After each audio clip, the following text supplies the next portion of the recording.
down that boat! Hi everyone, welcome to Canadian Redneck Channel. My name's Dave, and today we have a 230 Massey Ferguson here that needs a clutch change. We had to diagnose what the trouble was first. The symptoms were a little bit unusual. If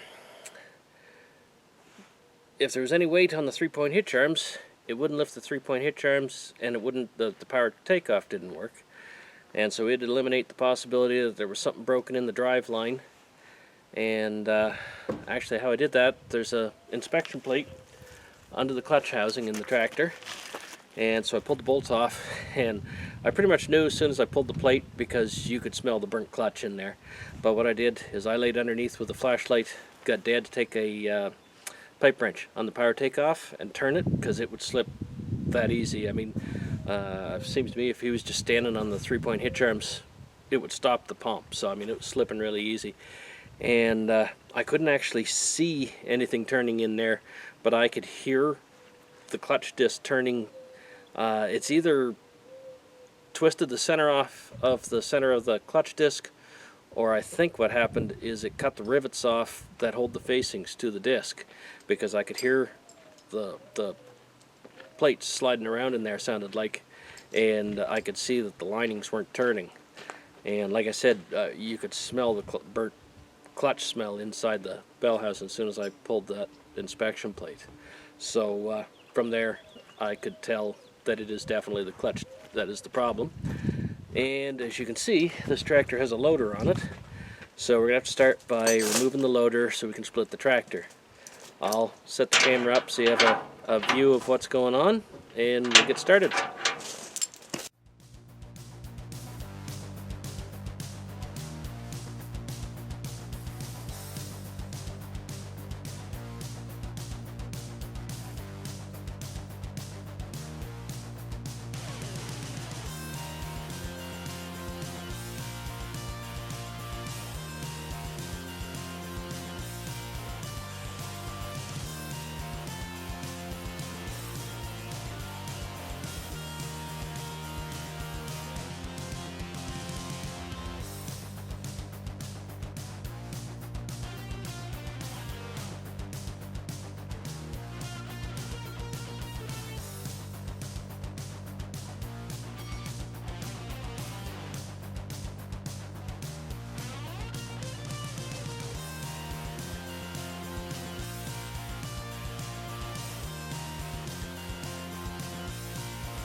So we have everything apart now.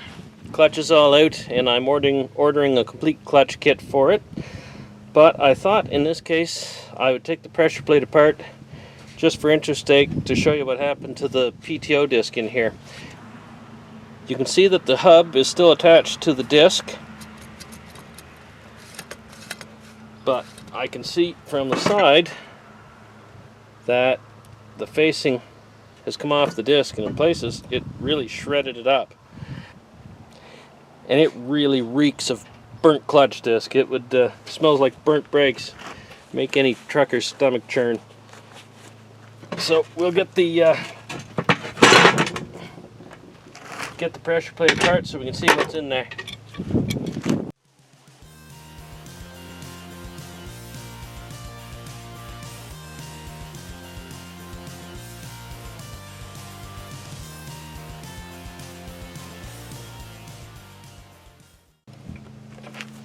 You see the bits of clutch face all chewed up around there. This is your PTO pressure plate here. And you can see where the rivets were burning on the plate.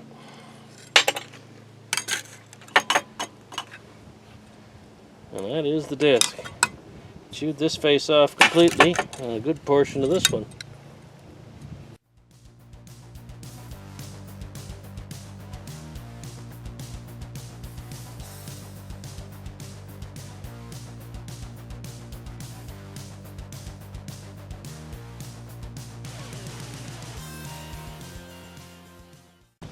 Alright, so we knocked the old pilot bearing out.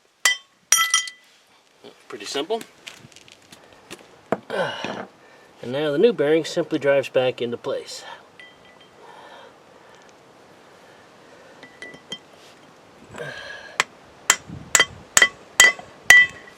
There. You can feel it fetch up against the lip in there that it's supposed to go fit in against.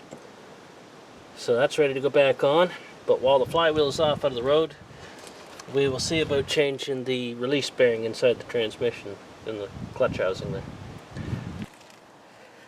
It's pretty dark in there, probably hard for you to see, but there's two springs, one on either side of the release bearing carrier that holds it in the case. So we just get a hold of the spring and unhook it on either side.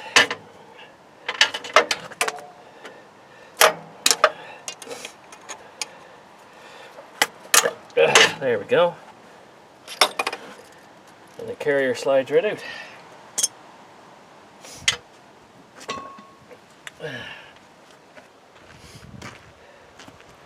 So I'm just going to set this on my vise so it sits on top there. The carrier will easily fall through, but the vise is holding the bearing.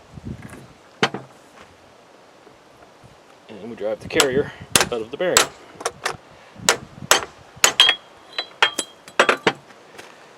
There's a very small amount of the surface of this carrier that actually attaches to the bearing.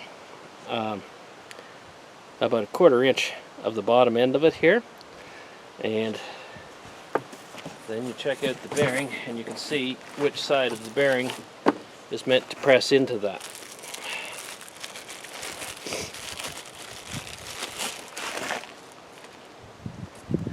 On the bearing, and look at both sides, you can see that this is the side that the levers go against, and then this inner part here fastens to the carrier, and the rest of the bearing rotates around it. So we will set the bearing back on the vise, and then we can carefully drive the carrier into the bearing.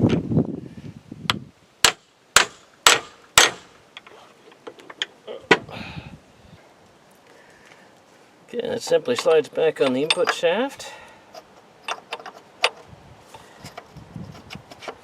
And then you'll want to lift your clutch pedal up so that will slide all the way back.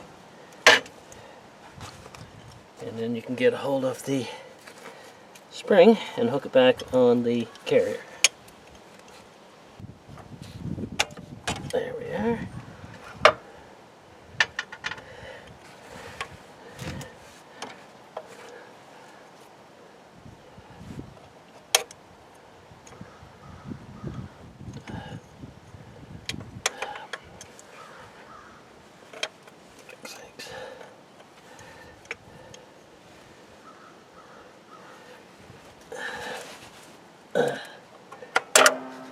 There we go. Excellent.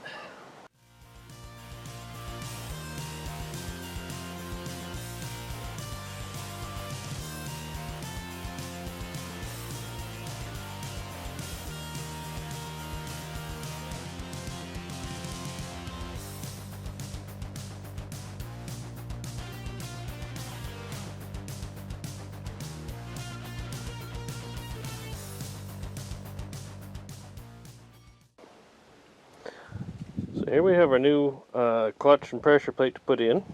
You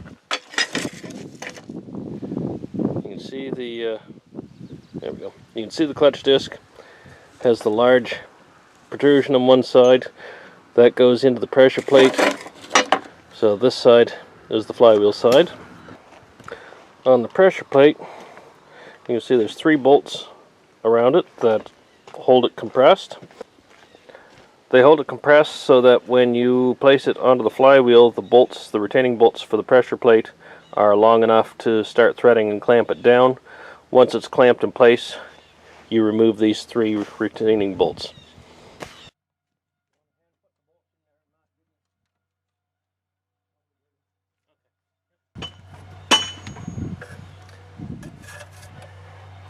This tractor also has the spacer ring that goes between the pressure plate and the flywheel. So you want to make sure you get that in place and the bolt holes lined up so that you can get bolts started when you get everything in place.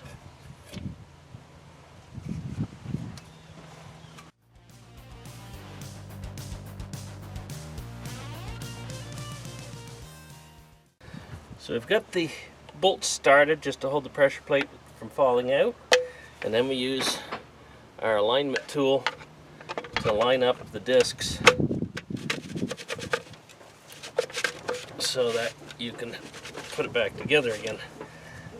With the lining shaft in place, holding everything steady, we can now tighten up the bolts on the pressure plate.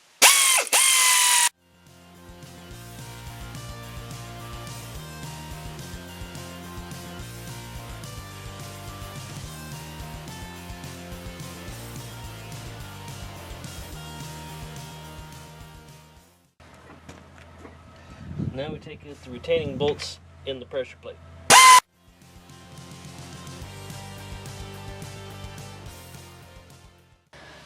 So it's time now to start sliding the 2 halves back together. You can see I use a pair of long bolts here just as guide bolts so that things line up properly. It's important not to use any of the regular bolts to pull the tractor together, or any bolts to pull the tractor together, because you can damage the clutch disc. You can also shove that input shaft back through the transmission. That will damage your range planetary set at the back. I've seen them knock off locks off of bearings and it goes through the teeth and busted the transmission case. So don't put any bolts in until the 2 halves completely meet together.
Well, there we have it. We have our Massey Ferguson 230 all back together, loader all back on in place.